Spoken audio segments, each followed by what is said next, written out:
नमस्कार बंधुरा आमी सुधा और आमार हैप्पी हैप्पी मन डेली ब्लग चैनेले तोमादेर अनेक अनेक स्वागत। तो सबार प्रथमे बड़ोदेर चरणे आमार कोटी कोटी प्रणाम और छोटोदेरके बुक भरा भालोबासा दिए आमी आमार ब्लगटा एखान थेके स्टार्ट करछि। जारा आमार ब्लग चैनेलटा आज प्रथम भिजिट करछो तादेर उद्देश्य बली आमार ब्लग चैनेलटा एकेबारे नतुन, ताई तोमादेर भालोबासा सापोर्टेर खूब खूब प्रयोजन। आमार छोट्ट परिवार, ताई छोट्ट परिवारटाके बड़ो करार जोन्नो तोमादेर भालोबासा सापोर्ट छाड़ा आमी एगिये जेते पारबो ना। आमार एकार द्वारा सम्भव नय, तोमादेर संग आमार खूबई दरकार। ताई भिडियोटा स्किप ना करे তোমরা দেখো আমি সারাদিনে কি কাজ করছি। আমার ছোট বাচ্চা 9-10 বছরের বাচ্চা, তো তার সাথে আমি কিভাবে দিনগুলো পার করছি না করছি, তার সাথে আরও কিছু মেম্বার যারা আমার থেকে একটু হয়তো দূরে থাকে কিন্তু অনেকটা দূরে থাকে না, তাদেরকেও তোমরা মাঝে মাঝে দেখতে পাবে। তো সারাদিনে ছেলেকে নিয়ে কিভাবে দিন পার করি, কি কাজ করি সেগুলো ব্লগের মাধ্যমে তোমাদের দেখানোর চেষ্টা করছি। তো সেই জন্যই ভিডিওটা স্কিপ না করে তোমরা আমার সাথে থেকো, পাশে থেকো। ভালো লাগলে লাইক করো, কমেন্ট করো, শেয়ার চাইলে অবশ্যই করো। তো চলো কি করছি তোমাদের সাথে দেখাই। তো বন্ধুরা এই যে আমার ছেলে সায়ন্তিক, ও এখন স্কুল চললো। স্কুল বলতে ওর হয় 10টা 45 থেকে সকাল টাইমে, কিন্তু এখন একদমই ফার্স্ট মর্নিং স্কুল হচ্ছে। স্কুলটা হচ্ছে এখন 5টা 50-এ ও স্কুলের গাড়িতে চাপছে। আগে আমি নিজেই ওকে স্কুল নিয়ে যাওয়া আসা করতাম, কিন্তু এখন আমার পক্ষে সম্ভব হয়ে ওঠে না। দেখো স্কুল চললো, আর আজকে গ্রীষ্মের ছুটি পড়ে যাবে, তার জন্য আজকে স্কুলের লাস্ট দিন, মানে ছুটি পড়ার আগের লাস্ট থেকে সায়ন্তিকের গ্রীষ্মের ছুটি পড়ে যাবে। সায়ন্তিক সারা দুপুর ছুটে বেড়াবে। 2:30 থেকে 4টে পর্যন্ত, 4:30 পর্যন্ত প্রতিদিন মোটো পাতলার একটা করে মুভি হয়, ওইগুলোকে দেখবো। হ্যাঁ এই তো রুটিন। আর কিছু? আর হ্যাঁ, পড়াটা তো তুমি সবসময় করাবে, সেটা বাদ দিয়ে। আর হারল্যান্ড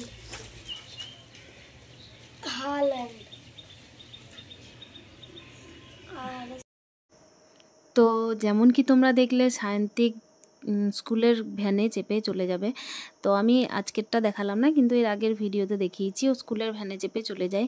যখন থেকে ও 3.5 বছরের ছিল আমি ওকে সাইকেল টেনে নিয়ে যাওয়া আসা করতাম, গানের ক্লাস, স্কুল, ড্রয়িং, যোগা সমস্তটাই।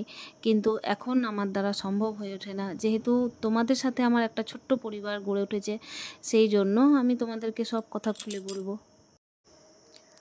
তো বন্ধুরা দেখো একটা দৃশ্য, ছাগলটার উপর কেমন কাকটা বসে যাচ্ছে বারবার। আসলে ওর উদ্দেশ্য হচ্ছে এখানে মাসি এই যে মাছ কাটতে বসেছে, তো মাছ কাটতে বসার কারণে টার্গেট কিন্তু হচ্ছে কাকটার মাছগুলো, সেটা তো সম্ভব হয়ে উঠছে না। ওই জন্য ছাগলটাকে পেয়েছে, ছাগলটার পিঠে চেপে ঘুরে বেড়াচ্ছে একবার করে।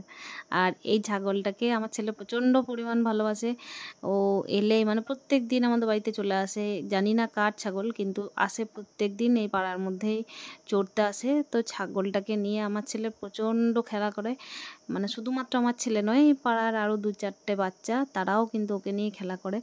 আমরা তো ছোটোবেলায় এগুলো পার করেছি, কিন্তু এখন ওরা পায় না যেহেতু। আর দেখো এখানে সায়ন্তিক বদমাশি করছো, তুমি আমাকে ভয় পাইয়ে দিচ্ছ। কখন এসে আমি ভাবছি বিড়াল এসেছে হয়তো চুপি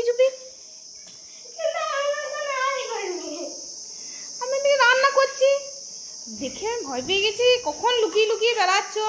আমি দাঁড়িয়েছিলাম এখানে, জুতো রেখে আসছিলাম। ব্যাগটা খুলো, ব্যাগটা নিয়েই তুমি বদমাশি শুরু করেছো। অনেক ভারী তো জানি। কি খাবে? ভাত খাবে তো নাকি না মুড়ি খাবে? ভাত আবার চকলেট? হ্যাঁ কি খাবে? বারবন বিস্কুট আর ভাত, এবার কি খাওয়া? ঠিক আছে, ড্রেসটা চটপট খুলে নাও, আমি ভাতটা দিচ্ছি।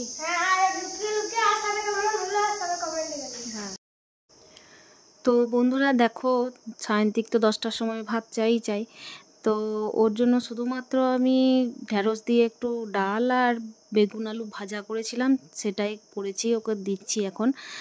সমস্তটা তো 10টার মধ্যে সেরে ওঠা সম্ভব নয়, তাই আমি ওকে এটাই দিয়েছি।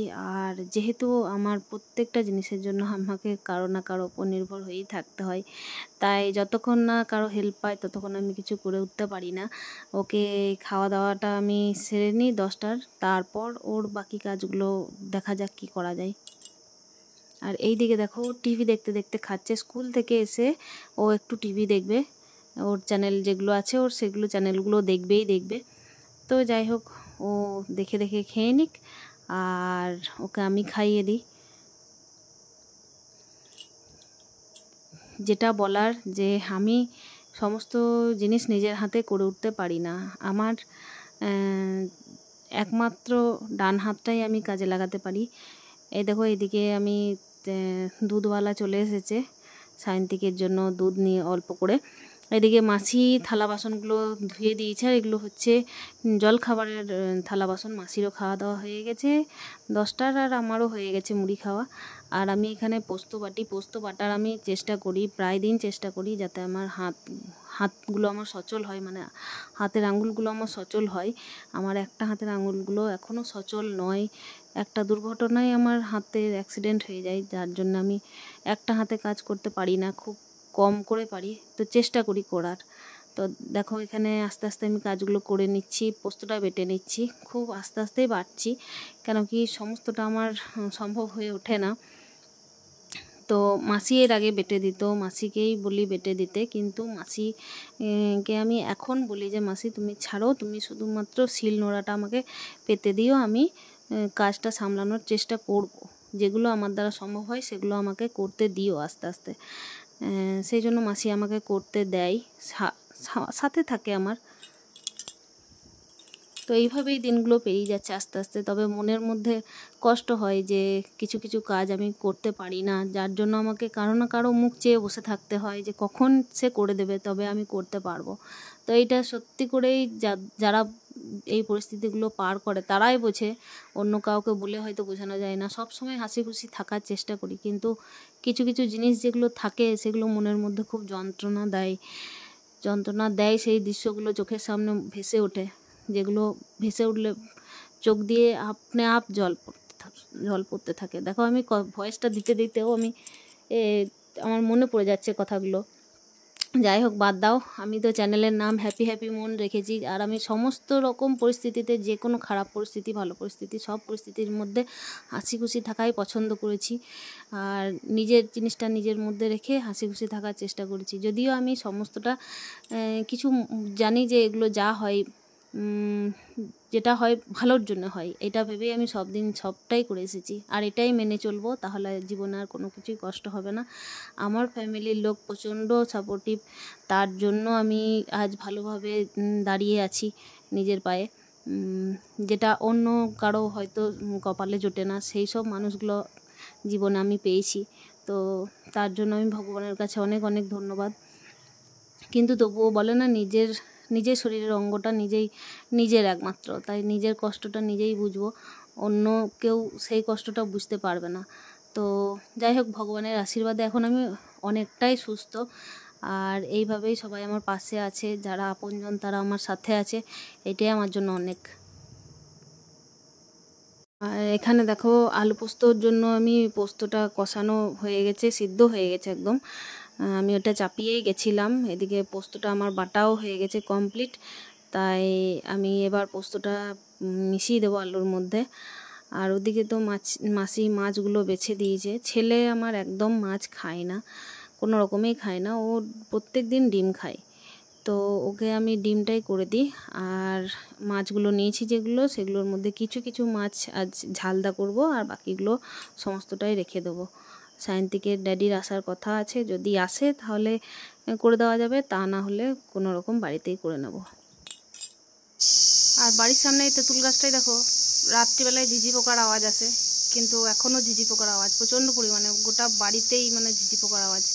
ভিডিওর মধ্যেও মাঝে মাঝে তোমরা পাবে, যেগুলো ভয়েস দেবো না সেগুলোতে তোমরা শুনতে পাবে ভিডিওর মধ্যে। দিনের বেলা আমি বাপু এরকম শুনিনি, হয়তো হয়, কিন্তু আর রোদটা ওঠেনি বলে আরও বেশি মনে হচ্ছে, এত আওয়াজ। বাড়ির ভেতরে থাকছি দরজা বন্ধ করে, তবুও আর এদিকে দেখো একটা শাক করেছি। শাক বলতে এটা আমরা পাট শাক বলি, সব জায়গায় এটার আলাদা আলাদা নাম, তো কার কী নাম সেটা আমি বলতে পারবো না, কিন্তু এখানে আমাদের এখানে এটা পাট শাক বলে। কেউ হয়তো এটা ভেজে খায়, কেউ হয়তো ঝোল করে খায়, তো আমরা এটা ঝোল করেই খাই, আমাদের এদিকে এটাই প্রচলিত। তো যাই হোক, আমরা এইভাবেই খাই, তাই আমি এটাই করলাম। আর এদিকে দেখো রুই মাছ আর বাটা মাছ ছিল, তো রুই মাছগুলো আমি এখন রেখে দেবো, কেন কি সায়ন্তিকের ড্যাডি ও ছোটো মাছ পছন্দ করে না, ও বড় মাছই খায়, যদি আসে তো ভালো কথা, তা না হলে বাড়িতেই করতে হবে। আর এই দেখো একটু মতো মাছের ডিম ছিল রুই মাছের মধ্যে। তো এই যে বাটা মাছগুলো যেগুলো আছে সেগুলো আমি ঝালদা করে নেব। তো অল্প পরিমাণের মাছ নিয়ে আমি লবণ আর হলুদ মাখিয়ে দিয়েছি, আর বাটা মাছগুলোকে ভেজে তুলে নেব। তো দেখো এদিকে টাইম হয়ে যাচ্ছে, মাসি কাজ করে চলে গেছে, নিজের যা যা কাজ সেগুলো মাসি করে চলে গেছে, আর আমি এদিকে যতটা সম্ভব পারছি সেগুলো করে নিচ্ছি। সর্ষেটা মাসি বেটে দিয়ে গেছিলো, আর মাছটা এবার আমি করে নেব। যেভাবে চলছে ব্লগটা সেভাবে আস্তে আস্তে তোমাদেরকে দেখানোর চেষ্টা করছি।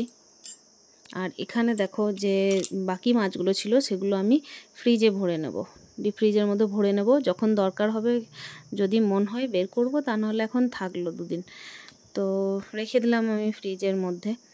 এবার চলো মাছ ঝালদাটা করে নিই। আর এদিকে দেখো সায়ন্তিককে দেখো একটা মানে জন্মদিনের গিফট পেয়েছিল, বাটির মধ্যে জল ভরেছে, লাইটিংয়ের মতো জ্বলছে, তো ও কিন্তু এটা নেভাতে পারছে না কোনো রকমে, আমিও পারছিলাম না, কি সিস্টেম জানি না, জল ফেলে দিলেও নিভছিল না।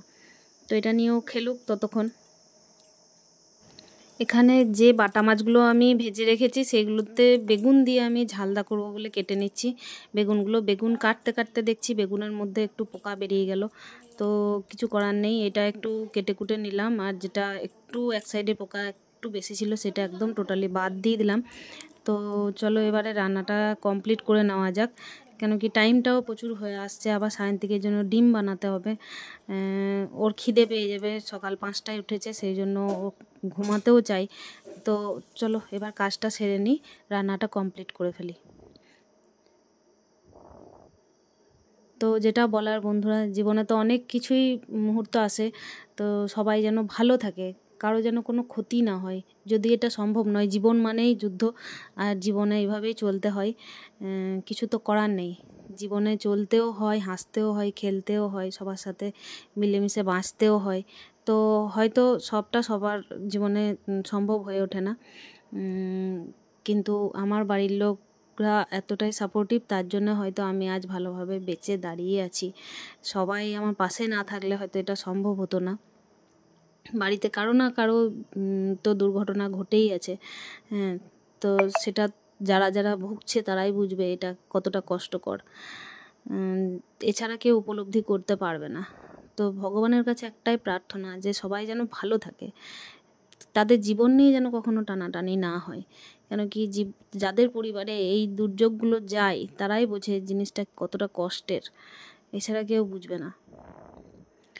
একের পর এক যদি দুর্ঘটনা জীবনে লেগেই থাকে তাহলে এটা কোনো যেন অদ্ভুত ব্যাপার নয়, এগুলো যেন মনে হয় যে কিছু যেন হয়েছে এমন যেগুলো ভাগ্যে লেখা, কিন্তু জানি না কি ভাগ্য না সত্যি সত্যি হয় এরকম, জানি না, বলতে পারবো না।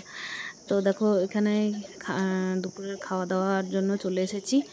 আমি এই যে ছেলেকে খাওয়াতে খাওয়াতে টিভি দেখছি, একটু ও দেখছে আমিও দেখছি, ও একটু কার্টুন দেখছে, মোটু পাতলু দেখে, নানা রকমের দেখে, যাই হোক ওর যা মনে হয় ও দেখে, তারপর একটুক্ষণ দেখতে দিয়েই আমি বন্ধ করে দিই। তো আর ভিডিওটা আমি এখানে আর লম্বা করব না, ভিডিওটা এখানেই আমি শেষ করব। তো বড়রা আমার প্রণাম নিও, ছোটরা আমার ভালোবাসা নিও। ব্লগটা ভালো লাগলে অবশ্যই লাইক করো, আর আমার চ্যানেলটা প্লিজ সাবস্ক্রাইব করে নিও, পাশে থেকো, তোমাদের ভালোবাসার সাপোর্ট আমার অনেক অনেক প্রয়োজন। সুস্থ থেকো, ভালো থেকো, এখানেই রাখছি। সকলকে অনেক অনেক ভালোবাসা।